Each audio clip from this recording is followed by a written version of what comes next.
वो 3 बार रोते हैं। कितनी बार रोते हैं? 3 बार। शिव के जो भक्त होते हैं वो 3 बार रोते हैं। पहला,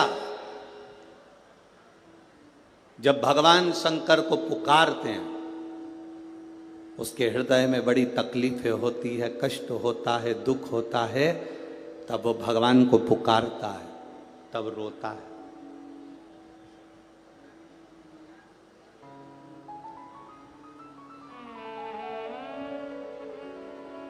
शिव के भक्त 3 बार रोते हैं। पहला, जब वो बाबा को पुकारता है, दुख की घड़ी में, कष्ट की घड़ी में, तकलीफ की घड़ी में, तब वो बाबा को पुकारता है, तब रोता है। दूसरी बार,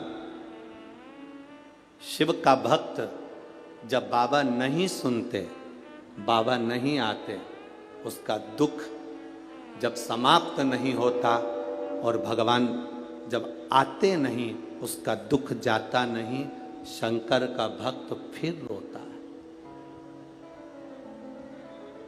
शिव के भक्त 3 बार रोते हैं। एक बार भगवान को पुकारते हैं तब, दूसरा भगवान नहीं आता तब, और तीसरी बार शंकर के भक्त तब रोते हैं जब भगवान मिल जाते हैं और उसका कार्य जब पूर्ण हो जाता है, तब भी वो रोता है, तब भी रोता है। शंकर के भक्त 3 बार रोते हैं। पहली बार जब भगवान को पुकारेगा तब रोएगा, दूसरी बार जब भगवान नहीं आएंगे तब रोएगा, और तीसरी बार जब भगवान आ जाएंगे तब रोएगा। तीसरी बार इसलिए रोता है कि मेरे जैसे पापी पर भी तूने कृपा कर दी। मैंने सोचा नहीं था कि मेरा महादेव एक लोटे जल से प्रसन्न हो जाता है और मेरे ऊपर करुणा कर देता है, तब भी रोता है, तब भी रोता है।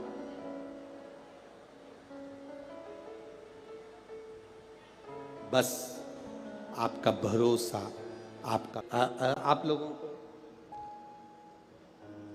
देखो, इस पत्र में शिवलिंग लगा हुआ है, तो हम आपको इसी से समझा देते हैं। एक बेलपत्र जिसकी डंडी का भाग, जल जहां से बहकर बाहर निकल रहा है, अशोक सुंदरी का स्थान देखा है ना सब लोगों ने, बस उसी स्थान पर पहली बेलपत्र। दूसरी बेलपत्र पार्वती जी के स्थान पर, अर्थात जो जलाधारी है वहां पर। तीसरी बेलपत्र शंकर भगवान के शिवलिंग के सम्मुख में, जहां आप बैठे हो वहां बैठकर डंडी का भाग विपरीत दिशा में रखकर, तीसरा बेलपत्र। चौथा बेलपत्र भगवान शंकर का जल जहां से नीचे गिर रहा है उस ओर सीधी बेलपत्र नीचे की ओर। और पांचवी बेलपत्र शंकर भगवान के अशोक सुंदरी के स्थान को छुआकर नंदी के पास रखकर, जो घड़े में जल है, अर्थात मट्टी के पात्र में जो तुम जल लेकर गई हो, उस पात्र के जल से शंकर का अभिषेक कर देना, शिव को वो जल समर्पित कर देना। जिंदगी में कैसा भी दुख हो वो कटता ही है, वो दुख रह नहीं सकता, ये निश्चित था। जल, वायु, आकाश, अग्नि, पृथ्वी, ये 5 तत्व शंकर के 5 मुख में विराजमान, 5 मुख। शिव की पंचायत में 5 देवता हैं। कितने देव हैं? 5। पहला देवाधिदेव महादेव, दूसरा गणेश जी महाराज, तीसरा भगवान नारायण, चौथा सूर्य नारायण भगवान, और 5वां नंबर पर है मां दुर्गा भवानी अष्टभुजा धात्री मां देवी मां दुर्गा। ये 5 शिव पंचायत में 5 देवता। फिर से बोलिए, पंचायत में 5 देव कौन से होते हैं? पहला शिव जी, दूसरा गणेश जी, तीसरा भगवान विष्णु, चौथा भगवान सूर्य नारायण, और 5वें मां दुर्गा भवानी। ये 5 शंकर की पंचायत के देवता हैं। शिव पंचायत में ये 5 रहते हैं।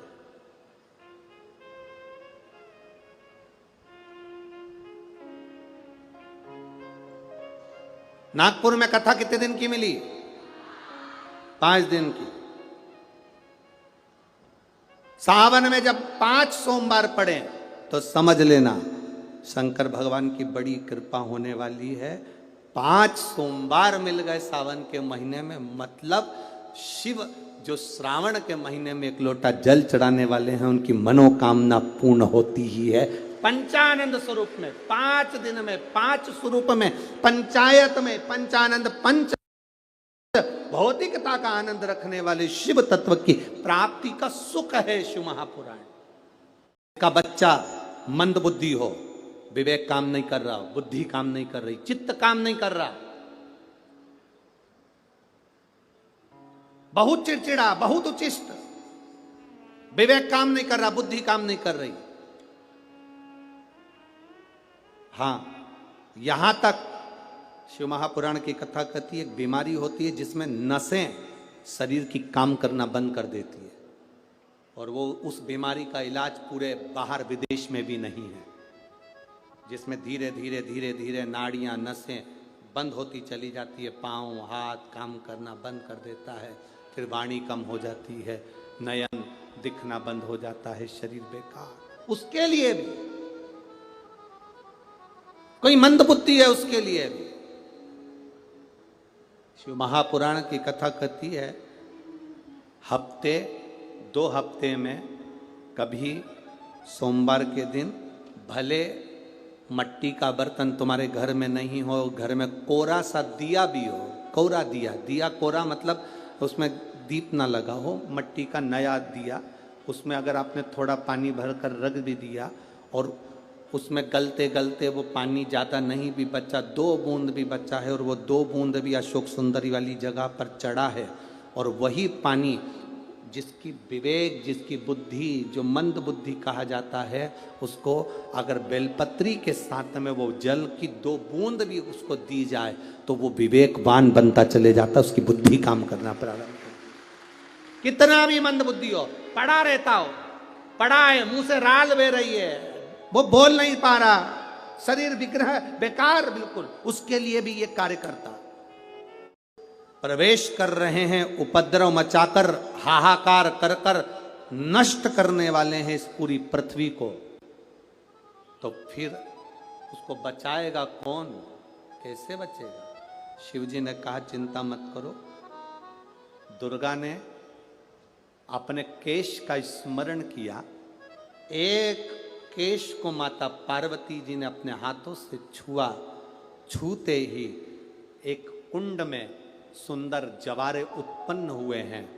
जब तक वो जवारे बड़े नहीं हो जाते, जब तक वो जवारे थोड़े प्रबल नहीं हो जाते, तब तक एक भी असुर प्रवेश नहीं कर सकता, हाहाकार नहीं मचा सकता और अंदर आ नहीं सकता। शिव महापुराण की कथा कहती है जवारे जिसके, वहां से अहंकार, काम, लोभ, आसक्ति, वासना, तृष्णा और दुख तकलीफें दूर हट जाती। तो जवारे का मूल का तत्व आनंद सुख। महाराज उसको समझने वाला समझ सकता।